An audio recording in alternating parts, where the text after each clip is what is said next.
疫情愈来愈严重，即马风声讲，防疫有功王必胜敢是要抢这个卫生部长这个位？对于这个代志，陈时中回应讲，王必胜是第一线的人员，只是参与着政策的讨论。另外针对新北做 PCR 的人有较少，敢是王必胜一个人的功劳？王必胜是因讲，这是流程有改变，报道有增加4线嘛，强化分流，而且这是各部会集思广益的效果，唔是伊一个人的功劳。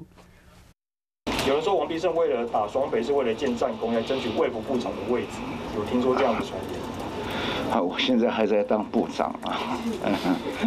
面对这个问题，部长冷静的回应：湘北疫情真严重，卫福部医学会执行长王必胜在协调医疗院所时，引起了病院救命震动的争议。和外界认为讲是咧电湘北，甚至是要建立建功做部长。我想他这应该是一个非常在第一线的工作人员，当然有参与一些政策的规划跟讨论。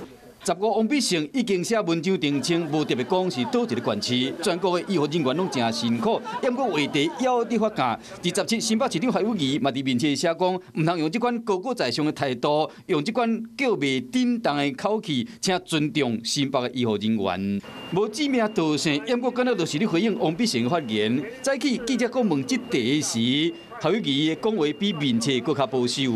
我们永远好好做事。 新北市负责起全国最大的筛检量，我们会把事情做得很好。佮强调讲会好好拍拼，因为即马维护市民的健康才是上要紧的代志。生生不息，宏观视野，我是申宏。想要看体育新闻，就要赶快看华视新闻，赶快按赞、分享、开启小铃铛哦。